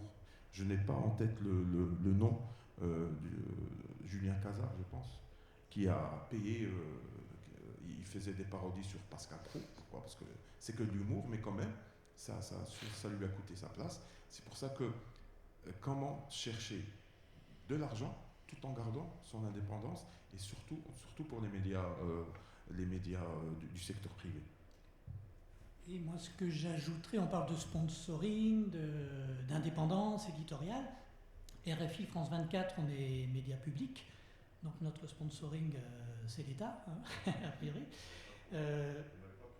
On a une liberté éditoriale, mais malgré tout, là vous avez les Jeux Olympiques qui arrivent, et dans les grandes réunions où on essaie d'anticiper, de travailler les angles, sur quoi on sera l'été prochain, nous on met beaucoup en avant le storytelling, on nous écoute en Afrique, on veut parler des histoires africaines, des athlètes africains, mais on nous rappelle quand même régulièrement, attention, on est aussi là, ce sont des Jeux Olympiques en France, à Paris, c'est une fois tous les 100 ans, on est là pour parler des athlètes français et pour relayer le rayonnement de la France. Vous voyez, de façon un peu insidieuse, on nous le rappelle quand même, hein, on est là pour vendre la France, ça fait aussi partie du cahier des charges, et donc on doit trouver l'équilibre éditorial pour garder notre indépendance tout en répondant un petit peu aux desiderata qui viennent d'au-dessus. Oui. J'avais une question qui est un peu dans le même sens, c'est plus par rapport à l'indépendance vraiment des journalistes. Actuellement en Afrique, il y a plusieurs États où le journalisme ça devient de plus en plus compliqué. Je me demandais si le journalisme sportif était impacté dernièrement ou si ça restait un peu une brèche de liberté pour les personnes qui aspirent à faire du journalisme en Afrique, notamment par exemple en Algérie. Oui, alors, oui, c'est vrai que quand vous parlez de sujets sportifs, c'est beaucoup moins on va dire touchy que si vous parlez de politique et d'affaires économiques, évidemment. Mais oui, ça reste plutôt libre, même si oui, parfois ça peut être un peu compliqué. Par exemple, durant la CAN récemment, l'Algérie elle a joué contre la Mauritanie, elle a été éliminée par la Mauritanie.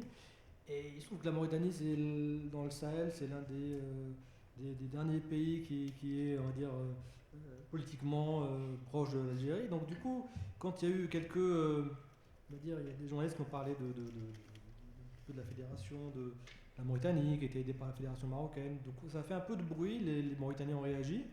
Et il y a eu une réaction du ministère de la Jeunesse et des Sports qui a dit arrêtez de vous mêler de créer des problèmes politiques. Et donc il y a eu une mise, on va dire, une mise au point du ministre de la Jeunesse et des Sports. Et d'ailleurs récemment il y a eu un séminaire de la part du ministère de la Communication et du ministère de la Jeunesse et des Sports auprès des journalistes sportifs pour faire une charte éthique entre guillemets autour de ça. Mais globalement non, globalement le sport ça reste quand même assez libre de ce côté-là. Alors, je vais être un peu plus pessimiste. Je vais être un peu plus pessimiste parce qu'aujourd'hui, on connaît le concept du sport washing et que du coup, dans beaucoup de pays, on utilise aussi le sport et les résultats sportifs pour se refaire un peu une virginité, si je peux dire. Donc, du coup, il y a pas mal de pays, je ne vais pas en citer un précisément parce que on le voit dans beaucoup de pays, on va soit cacher des problématiques politiques derrière des résultats sportifs, soit mettre en avant, entre autres, le sport au féminin, pour dire, regardez comment on est ouvert d'esprit et que tout se passe bien, alors que ce n'est pas forcément le cas derrière. Soit vous rappelez, quand vous êtes un journaliste national dans le pays, à votre devoir de patriotisme, quand vous allez venir vouloir critiquer quelque chose qui se passe. Vous avez votre pays qui reçoit un événement et vous venez critiquer quelque chose, peu importe les droits de l'homme ou quelque chose de ce genre, et on va vous dire non mais attends, tu te rends compte de ce que tu es en train de faire, c'est l'image du pays que tu es en train de... Donc il y a un peu plus de marge quand vous êtes en train de commenter un match ou vous couvrez sportivement un truc, mais si vous allez sortir un tant soit peu de ça, on vous rappelle quand même un petit peu à l'ordre dans beaucoup de pays quand même. Me concernant, moi, pour mon expérience, sachant que pour essayer de parler d'une chose, on essaie toujours de parler de son expérience, de son vécu, pour ne pas être dans des généralités. Je peux vous dire sincèrement, même si je suis dans une chaîne, je vais dire étatique, ça fait à peu près 3 ou 4 ans, moi que j'anime une émission de talk sportif qui s'appelle La Bombonera en compagnie de 3 consultants qui sont de renommée au Maroc, mais qui n'ont pas leur langue dans la poche, sachant qu'on ne fait que de l'analyse et de la critique. Et je peux vous dire sincèrement, avec toute franchise, on a un temps de liberté. Personne, et je vous dis jamais personne de la direction nous a essayé de nous dire bon, essayer de mettre ça en valeur ou essayer de ne pas parler de ça, avec toute franchise, sachant que les noms que je vais citer qui sont avec moi à l'émission, un certain Reda Alleli qui a beaucoup de casquettes, c'est un chanteur de Oba Spirit, c'est un écrivain. Il y a Hicham Amram qui est connu dans le journalisme sportif au Maroc. Il y a Emin Rahmouni, francophone aussi, qui est très connu et qui n'ont pas froid aux yeux et qui disent leur avis, même parfois critiquer la fédération. Même on est 4e mondial, mais on a critiqué pendant toute une année ce qui s'est passé après pour essayer d'éviter, bon peut-être qu'on l'avait prévu, mais d'essayer d'éviter ce qui s'est passé en Afrique du Sud, en Côte d'Ivoire contre l'Afrique du Sud. Mais sincèrement, pour vous dire, pour moi, mon expérience, je pense, dans une émission de talk show qui passe chaque jour, on a un temps de liberté. Et sincèrement, jusqu'à présent, et j'espère que personne ne vienne chez nous et nous dire, bon voilà, vous savez, vous avez un peu appuyé sur ça, sur cette personne, mais on a un temps de liberté, je peux vous le garantir, que personne ne vient déranger. Merci. J'aimerais, si possible, juste préciser quelque chose. Moi aussi après. Je participe aussi à beaucoup d'émissions radio, télé en Algérie, des télés publiques, surtout des radios publiques ou des télés privées. Et pareil, en termes de sport, le ton est très libre. Moi, notamment, on a beaucoup critiqué le sélectionneur algérien de football dernièrement, pour moi à juste titre, sur les dernières années. Et donc, oui, de ce côté-là, il n'y a pas de problème. C'est que tant qu'on n'aborde pas des sujets un peu touchy, ça passe très facilement. Mais le sport est quand même très politisé. Derrière votre question, moi je vois ce qui est très difficile pour nous, c'est le travail de nos correspondants. J'aurais deux, trois exemples. République démocratique du Congo, c'est là où on a notre plus grand bassin d'auditeurs RFI. Vous avez le club phare du pays, c'est le tout-puissant Mazembe qui joue à Lubumbashi.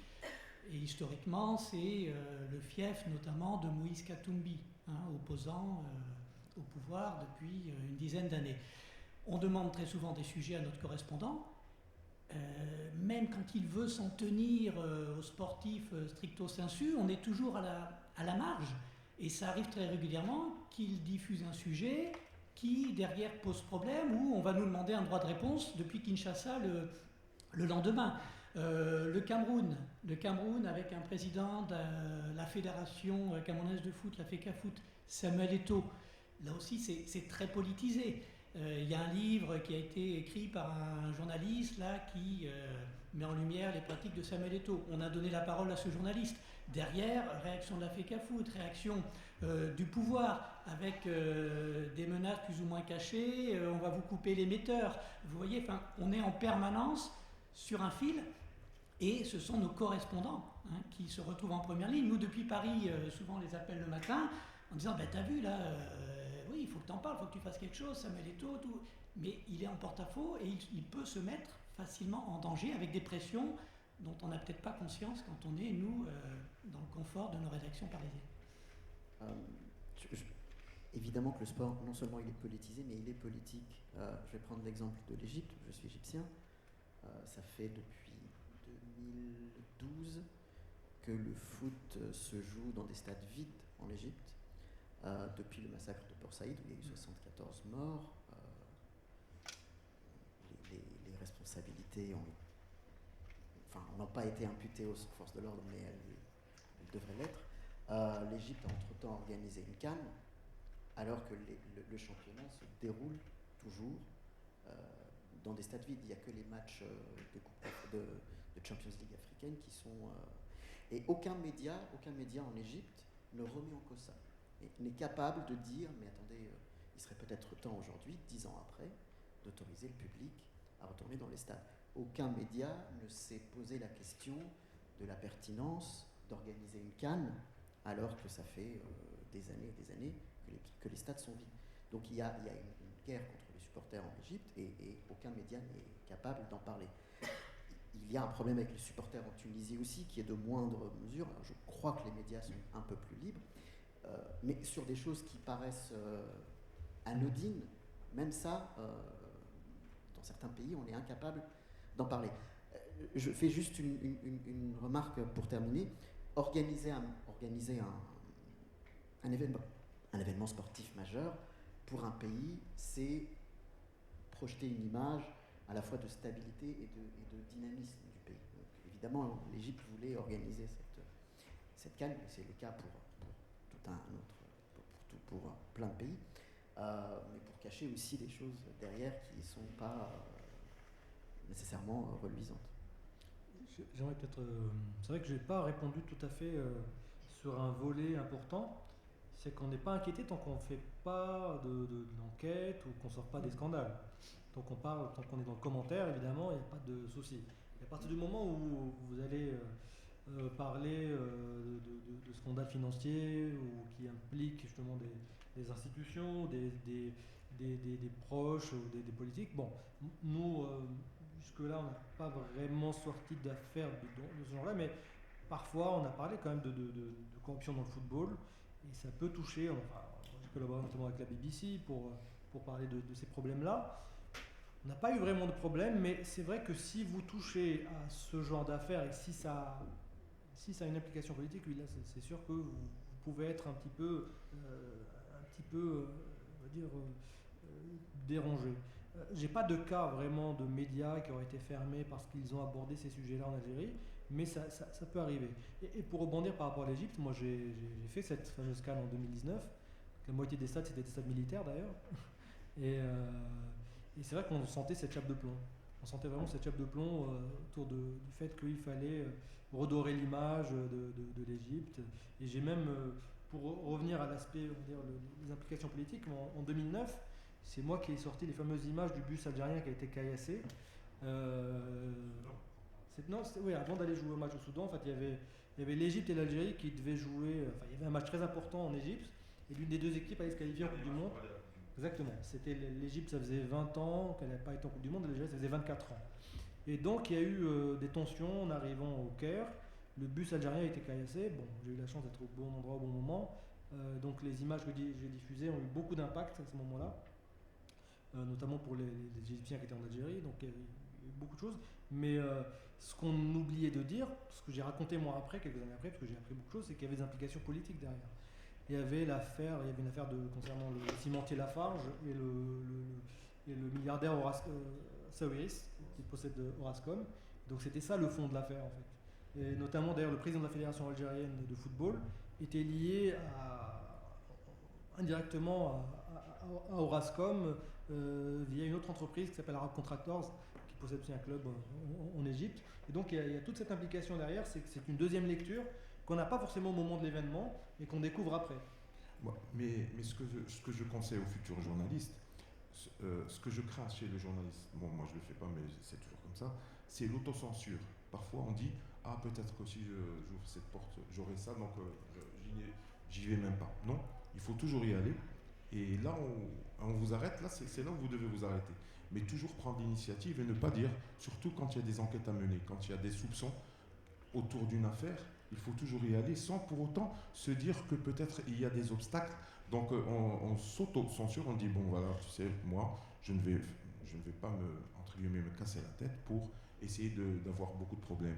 Mais il ne faut pas s'auto-censurer parce que parfois le journaliste lui-même se dit bon je ne vais pas me créer des problèmes, donc j'essaie de couper à la source tous les problèmes. C'est pour ça qu'il faut toujours y aller et c'est step by step. Si vous êtes dans la marche, c'est bon. La deuxième marche, vous y allez. Mais si vous ne pouvez pas, c'est bon. Mais si vous pouvez y aller, donc vous allez jusqu'à on vous arrête. C'est pour ça. Et c'est là, peut-être que vous allez dire, bon, moi j'ai fait mon travail. Il y aurait d'autres questions, d'autres remarques? Oui, au fond.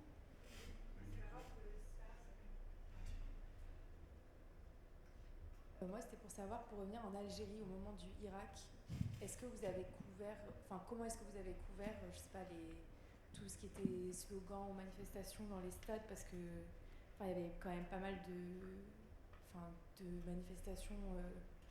Du coup, il y avait sport et politique, c'était un peu mélangé à ce moment-là. Oui, d'ailleurs, on avait écrit pas mal d'articles qui ont eu beaucoup de succès à l'époque pour expliquer pourquoi est-ce que des slogans qui venaient du stade se sont retrouvés scandé dès les premiers jours du Hirak, justement.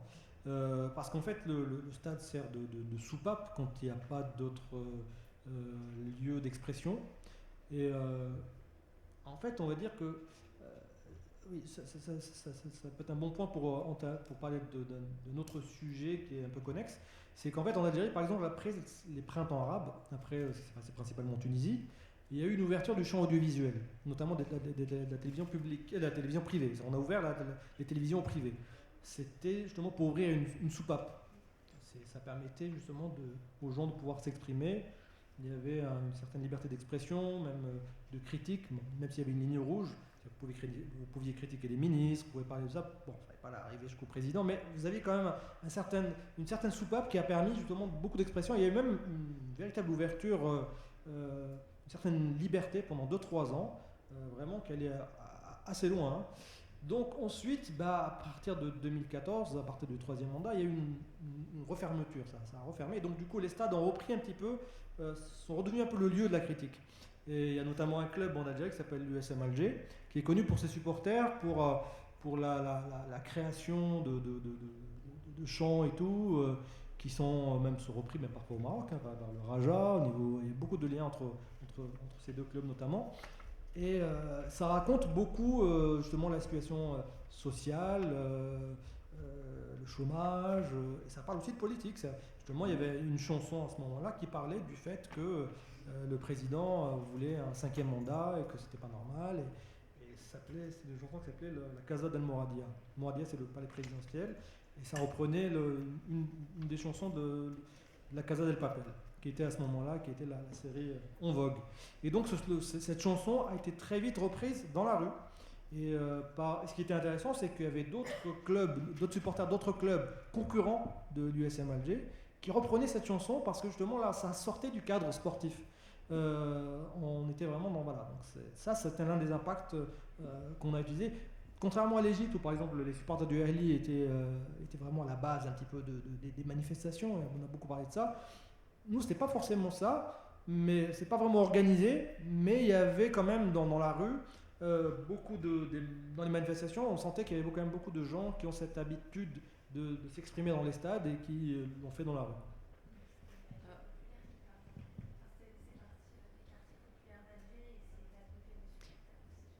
Oui, il y a un quartier populaire qui s'appelle Bab el Oued à Alger et beaucoup de supporters venaient de là, c'est vrai. Juste pour rebondir sur ce que tu dis, et que effectivement les stades sont une soupape et c'est aussi pour ça que des fois ils posent problème aux politiques pour ce qui va s'exprimer là-dessus. Et petite anecdote égyptienne, là pour le coup, c'est dans les élections, je pense que c'était en 2018 si ma mémoire est bonne, aux élections d'El-Sisi où il y avait, alors le chiffre n'est pas vérifiable, mais il y avait 7% de bulletins nuls, dont beaucoup avaient Mo Salah dessus. Comme président, et c'était pour les gens une manière d'exprimer un peu un ras-le-bol aussi de ce qui se passait en Égypte, mais en passant par une figure footballistique qui est très populaire. Et je pense que cette grande popularité des sportifs pose problème pour certains États. Donc c'est bien de s'exprimer dans le stade, mais des fois on a un peu peur aussi des figures qui peuvent prendre une grande place. Et les stades, c'est un lieu de création.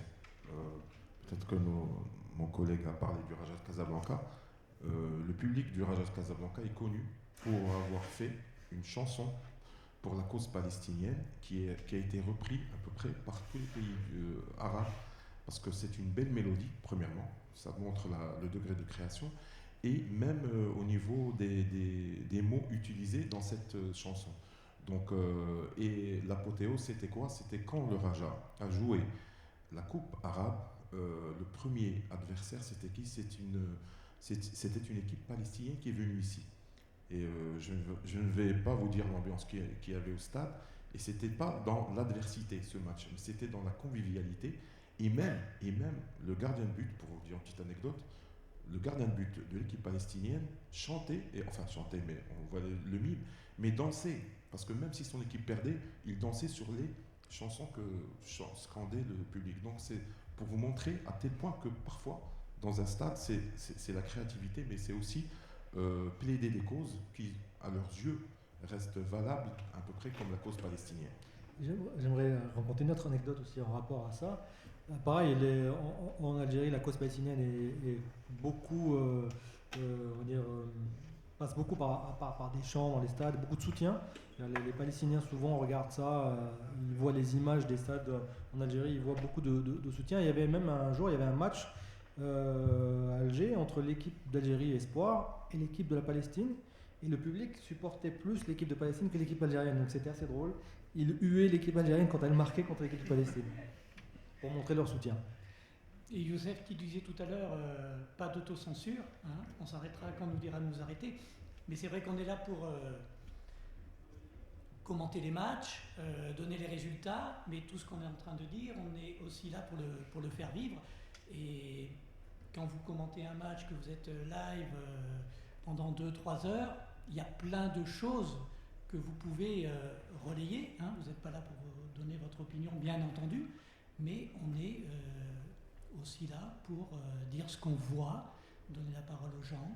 Et donc, pour répondre à la question qui était posée tout à l'heure, le sport, oui, dépasse largement le cadre stricto sensu du résultat, avec beaucoup de messages qui sont véhiculés dans les stades. Je ne sais pas si vous avez d'autres questions, réactions. Oui, allez-y. Oui, bonjour. Alors moi, je voulais revenir avec vous sur les questions de parité, notamment sur la place des femmes dans le journalisme sportif dans la région MENA. On l'a vu en France avec le film de Marie Portolano, qui mettait justement en lumière leurs souffrances et leurs difficultés dans cet univers qui est, bon, même s'il y a beaucoup d'évolution, qui est toujours quand même majoritairement masculin. Et je voulais savoir justement quel est votre regard sur la place des femmes journalistes sportives dans la région, mais aussi au sein de vos différentes rédactions. Merci. C'est vrai que les rédactions restent essentiellement des rédactions masculines, hein, même si on est en train d'équilibrer les choses. Je ne sais pas ce qu'il en est dans vos médias respectifs. Alors, à France 24, on a aussi des journalistes sport femmes. Alors, pas dans la rédaction arabophone, mais il y en a eu une, Zineb Louari, pendant très longtemps, qui ensuite a été recrutée par la FIFA d'ailleurs. Donc il y en a. Et si je prends par l'expérience de Taja Sport justement, on avait créé exprès une partie du site était réservée à des portraits de femmes journalistes sport, parce qu'on en avait un peu marre quand on demande des journalistes féminines, qu'on nous dise mais il n'y en a pas beaucoup. Du coup on s'est dit on va créer un annuaire de ces femmes journalistes sport dans tous les pays de la région MENA. Comme ça, quand quelqu'un nous demande, il suffit d'aller sur le site. Et moi, j'ai rejoint par la suite, quand j'ai créé Taja, l'association Femmes Journalistes Sport, ici en France, qui fait un travail formidable, justement pour répertorier toutes ces femmes spécialisées, etc. Et de faire signer des chartes aux rédactions pour féminiser leurs équipes et être un relais, aussi bien des annonces de jobs ou de stages, etc., pour aider. Et moi, j'ai rencontré beaucoup de jeunes journalistes qui sont très intéressés par le sport et qui le font. Si je reviens à la région MENA, parce que c'était ça votre question, il y en a beaucoup. Il y en a beaucoup. On ne les voit pas forcément parce que ce n'est pas celles qu'on va mettre en avant, mais il y en a de plus en plus à la télé. Alors, la télé, c'est un peu plus féminin devant la caméra. Donc on les voit de plus en plus, on voit de plus en plus de chroniqueurs. Et si je prends par exemple au Maroc, il y a Radio Mars, qui est une radio spécialisée dans le sport, et Dounia Siraj est une jeune journaliste sport qui est excellentissime, et qui a sur la radio, qui a commenté les matchs de foot de la CAN et de la Coupe du Monde sur Radio Mars. Et en fait la réalité, c'est qu'aujourd'hui, même si vous trouvez des chroniqueurs, etc., il y a un domaine qui est très difficilement pénétrable, c'est celui du commentaire sportif. Et aujourd'hui, encore en France, ça commence un petit peu, on a des duos femmes-hommes, etc. Mais dans la région MENA, moi j'ai connu des femmes qui sont commentatrices de foot, par exemple, mais depuis des décennies. Mais elles ne commentent que des matchs féminins. Elles ne commentent pas les matchs de foot, et parce qu'on dit oui, mais c'est pas ça que le public attend, et puis alors la voix, et en fait quand on a écouté Dounia Siraj sur Radio Mars, elle a fait des pics d'audience incroyables, parce que en fait c'est comme un homme, hein, il suffit de connaître le foot et de bien maîtriser son sujet, on s'en fout de votre genre finalement. Mais le commentaire sportif, c'est encore quelque chose où on voit pas encore assez de femmes malheureusement, parce qu'on ne leur ouvre pas forcément la porte. Mais il y a vraiment beaucoup de journalistes, et au-delà du foot, il y a beaucoup de journalistes sportifs qui couvrent pas mal de choses, et nous on en avait eu, il faut juste aller chercher parce qu'elles ne sont pas mises en avant dans leurs médias, et les réseaux sociaux, je finis là-dessus, sont devenus un énorme relais parce qu'il y a beaucoup de femmes, journalistes sport ou photographes sport, qui ont pu se faire une place grâce entre autres à Instagram et à la photo et à la vidéo, au lieu d'attendre juste que des médias traditionnels les appellent. Au Maroc, ça commence à bouger, c'est vrai, comme dit Aziza, c'est qu'on voit parfois, on commence à voir des femmes photographes sur les terrains, donc ça fait plaisir. Mais vous avez évoqué l'exemple de Dounia Sirej. Parfois c'est la passion, parce que Dounia Sirej a commencé en tant qu'auditrice. Elle écoutait Radio Mars, mais elle a voulu accéder à ce... et Radio Mars, c'est vrai, donne l'opportunité à des gens qui sont passionnés de passer de l'autre côté, de passer au côté professionnel. Ça, c'est très bien. Moi, de quoi j'ai peur parfois, par souci de parité, on essaye, parce que s'il y a une salle, on doit avoir 50 hommes, 50 femmes, parfois, par défaut, on essaie de choisir, peut-être même avec un manque de compétences parfois, parce que c'est que par souci. Non, je sais, ça va un peu déranger, mais pas parce qu'on doit avoir une femme, pour moi, que ce soit l'homme ou la femme, pour moi, ce qui doit primer, c'est la compétence. C'est pour ça que, parfois, choisir la femme, c'est bien, mais toujours est-il qu'il faut de la compétence. Et j'ai peur de tomber dans le cliché quota. Alors, ça fait 2000 ans qu'on est dans le cliché masculin, donc je pense qu'on peut se permettre. Mais jusqu'à maintenant, il n'y avait que des hommes dans beaucoup de domaines. Je ne vais même pas parler que du sport ou du journalisme, etc. Et j'ai l'impression, moi je le prends franchement comme une insulte quand on me dit « Oui, mais là, il faut la compétence. » Ben oui, mais il fallait la compétence hier aussi. Sauf qu'on avait avant des journalistes sportifs qui étaient bons et pas bons. Et c'est pas parce que ce sont des hommes qu'on peut accepter leur incompétence. Aujourd'hui, bien sûr qu'il faut la compétence, mais il faut surtout ouvrir la porte pour avoir autant de bassins, en fait, dans les pipelines dans lesquels on va aller chercher. Il faut qu'on ouvre à plus de femmes. C'est pas grave. Il y a des hommes qui disent des bêtises dans tous les métiers. Et qui prennent des décisions catastrophiques. Sauf que la réalité, c'est que quand un homme fait quelque chose de pas bien, une décision en tant que businessman, en tant que politique, en tant que journaliste, etc., on lui met jamais ça sur le compte de son genre. Alors qu'une femme, quand elle va être à un poste et qu'elle va faillir d'une manière ou d'une autre, on lui fait porter la responsabilité de son genre. C'est « Ah ben tu vois, les femmes, on peut pas faire ça. » Ou alors « Regarde, ben, elle était pas bonne dans le commentaire, c'est pas fait pour les femmes. » Alors qu'un homme qui est nul dans le commentaire, on va pas dire « C'est pas bon pour les hommes », on va juste dire que lui est nul.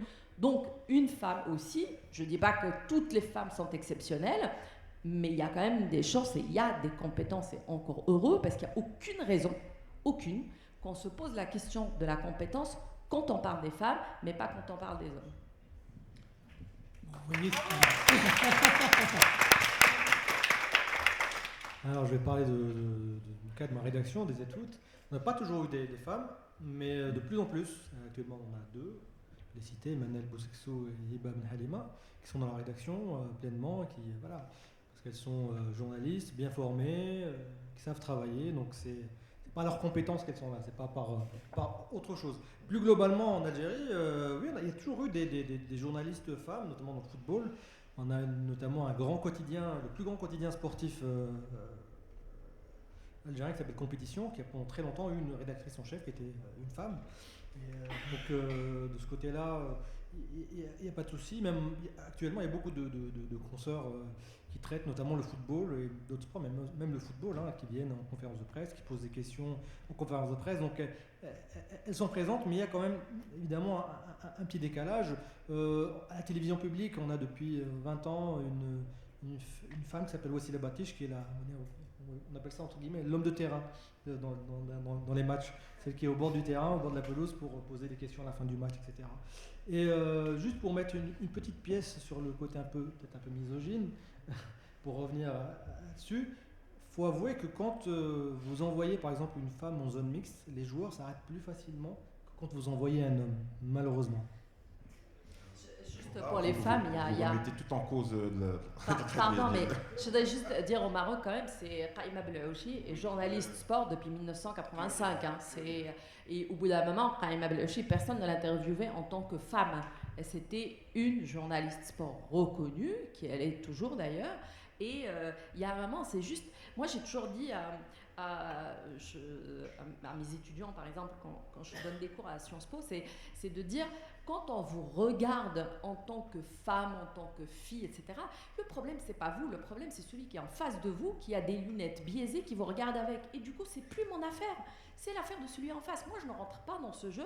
Je n'accepte pas, je n'intègre pas ce stéréotype dans tous les métiers. Je m'en fous. À partir de moment, et je te rejoins par contre ce que tu disais tout à l'heure, c'est qu'il faut avancer jusqu'à ce qu'il y ait vraiment, vous butiez sur quelque chose.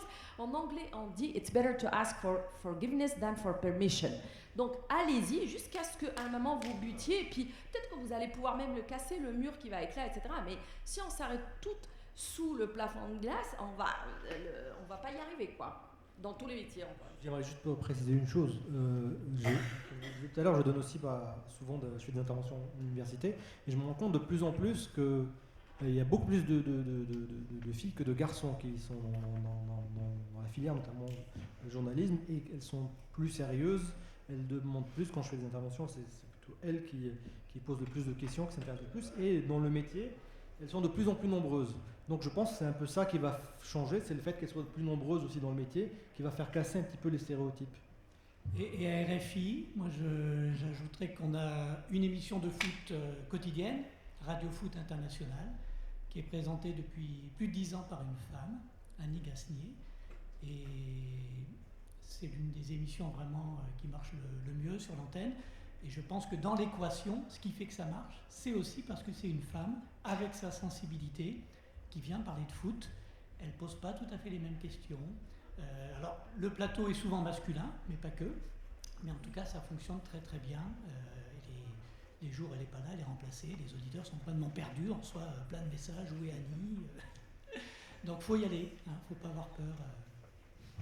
Pour un peu rejoindre l'anecdote des zones mixtes, donc ça serait bien d'avoir une zone mixte seulement avec des journalistes femmes, pour que tous les joueurs, c'est des joueurs qui vont se bousculer, s'arrêter pour donner des interviews. C'est vrai, parce que on a des grandes difficultés à avoir des joueurs dans la zone mixte, parce qu'avec leur casque et faire semblant de parler au téléphone et de ne pas répondre, peut-être d'avoir, comme vous dites, 2 ou 3 journalistes filles, malheureusement, moi je suis pas d'accord du tout. Ouais, parce que c'est le problème elles sont pas là pour là. Oui, mais il remet en cause toute la logique. C'est pour ça que j'aime pas. Enfin, c'est une remarque que j'ai un peu qui me dérange, parce que c'est malheureux de dire que dans une mixte, quand il y a une jeune fille, on s'arrête plus souvent que quand il n'y a que des hommes. C'était peut-être, j'ai été mal compris, mais c'était plus pour dénoncer cet état de fait qu'autre chose. C'est qu'en fait, malheureusement, le stéréotype est souvent chez les hommes footballeurs, chez les hommes sportifs. Malheureusement, c'est ça, c'est que la journaliste, elle n'est pas vue pour sa qualité de journaliste, mais elle est vue pour sa qualité de femme. C'est ça qui est malheureux. Elles se défendent bien. Elles se défendent bien, je veux dire, c'est pas la peine non plus qu'on parle des femmes comme des victimes. Je pense que ces femmes, là-dedans, comme dans tous les métiers, elles se battent quand il y a besoin de se battre, et puis elles sont présentes et elles font leur taf, quoi. Voilà. Je vous propose qu'on s'arrête là. On a balayé pas mal de sujets. Donc j'espère qu'on vous a donné quelques pistes de réflexion pour les journalistes en herbe, les étudiants qui nous rejoindront bientôt. Merci Youssef, merci Aziza, merci Mehdi, et bonnes assises.